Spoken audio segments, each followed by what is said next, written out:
A vacuum cleaner that loses suction is not merely inconvenient, it exposes a business problem hidden inside an ordinary household product. James Dyson's response was not a single breakthrough, but 5,127 prototypes developed through repeated testing. Yet the more difficult achievement came afterward. Dyson had to persuade manufacturers, retailers, and customers that an engineering improvement justified a different price, a different buying experience, and eventually, a different kind of company. The familiar story often treats the prototype count as evidence of extraordinary persistence. That is incomplete. Iteration mattered because each version tested a specific assumption about airflow, separation, durability, or usability. The central question was not whether Dyson could invent a better vacuum, but whether technical proof could be converted into a premium consumer proposition without the support of established manufacturers. The original frustration concerned the bagged vacuum cleaner. As dust accumulated in the bag, performance could decline, creating a recurring dependence on a consumable component. Dyson investigated an alternative based on industrial cyclones, systems that separate particles from air by using rapid circular motion rather than relying primarily on a disposable bag. The industrial principle was established. The entrepreneurial challenge was adapting it to a compact, affordable household appliance. During the 1970s and 1980s, Dyson developed and tested thousands of designs. The famous figure, 5,127 prototypes, is best understood as a record of an experimental process rather than a magical threshold at which success became inevitable. Iterative development converts failure into information, but only when the builder identifies what failed and changes the design accordingly. Persistence without diagnosis produces repetition. Dyson's process sought evidence. That distinction shaped the product itself. A prototype was not simply a smaller version of the final vacuum. It was a practical test of whether a cyclone could maintain useful separation, whether the machine could be manufactured, and whether its operation could be explained to a household buyer. Each unresolved engineering problem threatened the commercial case, because a premium product cannot rely on novelty alone. It must deliver performance consistently. The engineering effort also created a strategic liability. Established manufacturers already understood production, distribution, service networks, and retailer relationships. Dyson possessed a developing technology, but not the infrastructure required to place it in homes. In consumer goods, invention and commercialization are separate capabilities.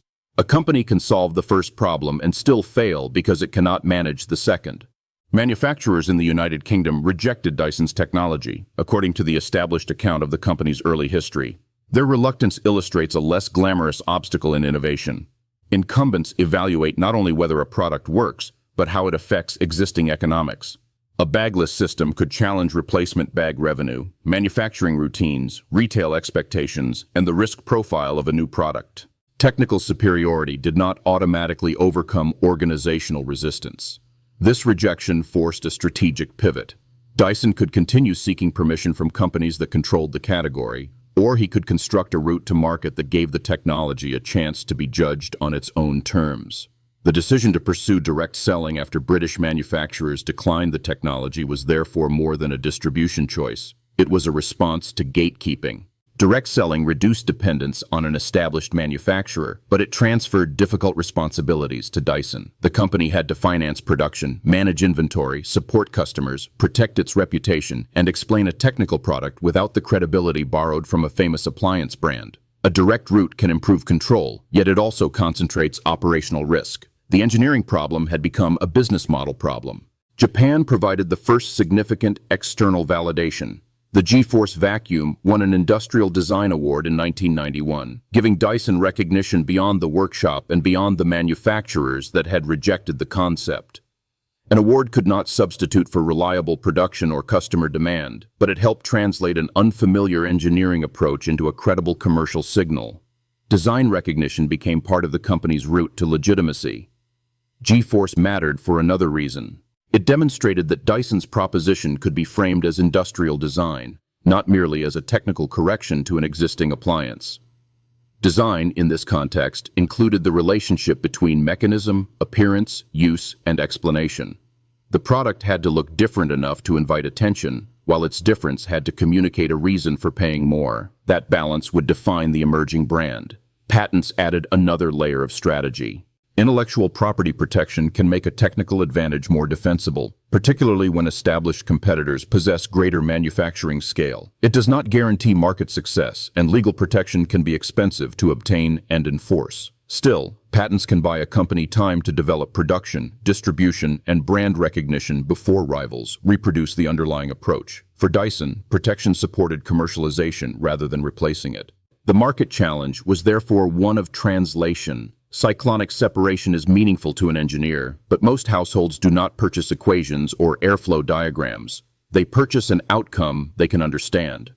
Dyson's demonstrations made the mechanism visible through tangible evidence of what conventional systems left behind and what the new approach captured. The demonstration was not decoration, it was a form of customer education.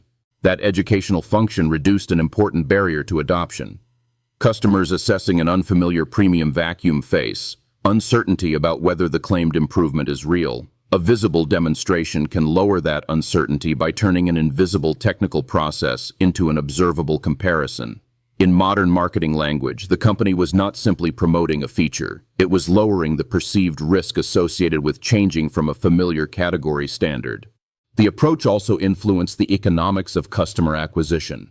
Customer acquisition cost, or CAC, is the expense required to attract a buyer. Direct demonstrations and distinctive product communication may increase the cost of reaching each customer, especially compared with relying on a mass retailer's existing traffic. But if those methods support a higher price, stronger recognition, and repeatable differentiation, the investment can become commercially rational. The equation depends on more than unit volume. Retailers presented a related challenge. Their assumptions were shaped by shelf space, turnover, promotional practices, and customer familiarity. A premium vacuum with an unconventional appearance and unfamiliar technology could appear risky beside established alternatives. Dyson, therefore, had to make the product legible not only to users, but also to the intermediaries controlling access to users. A retailer needed confidence that the proposition could attract attention and justify its position. This is where the famous prototype count becomes strategically secondary. The 5,127 versions established that the machine had been developed through disciplined iteration, but they did not establish that the market would accept it. Product development answers whether something can work. Commercial strategy answers who will pay, why they will believe, and how the company will reach them. Dyson's trajectory depended on solving both questions in sequence. The company's premium position emerged from the interaction of those decisions. The technology offered differentiation.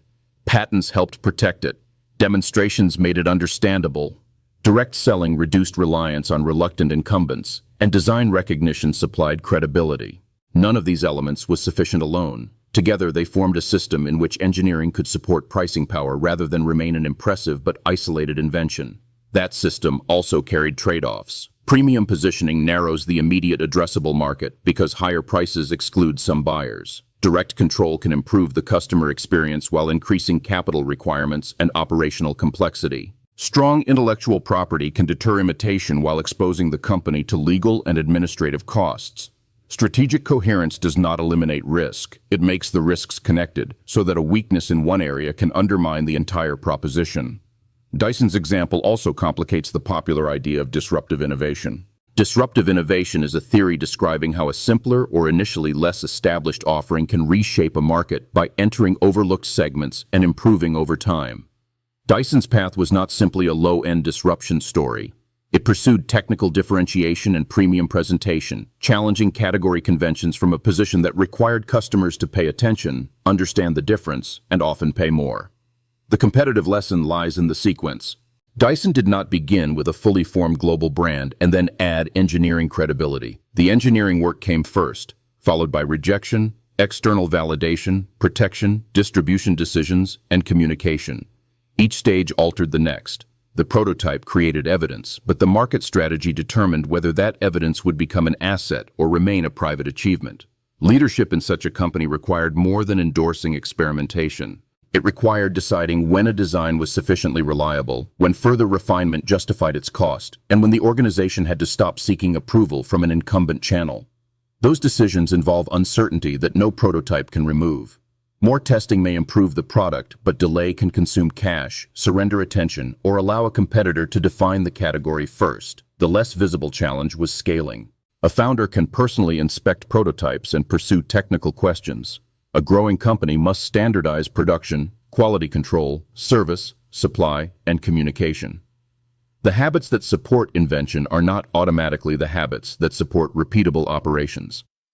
Dyson's business had to preserve differentiation while becoming dependable enough for a mass consumer market, a tension common to engineering-led ventures. That tension explains why persistence alone is a weak description of the case.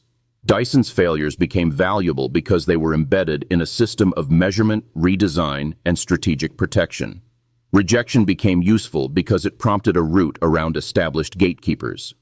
Design awards mattered because they helped convert unfamiliar technology into recognized value. Demonstrations mattered because they bridged the gap between invisible performance and customer judgment. The broader business lesson reaches beyond vacuum cleaners. A technical advantage becomes commercially durable only when the organization can defend it, explain it, distribute it, and price it coherently. Founders often focus on proving that a product works. Markets demand a second proof, that customers understand its significance and that the company can deliver it repeatedly.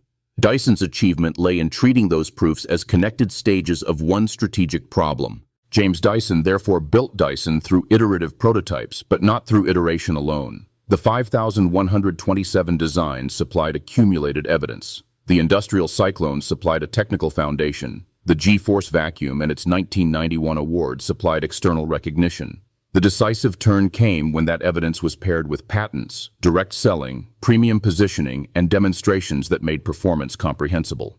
The enduring case is not a legend of refusal to quit. It is a study of how invention becomes a business only after every surrounding system is redesigned to carry it.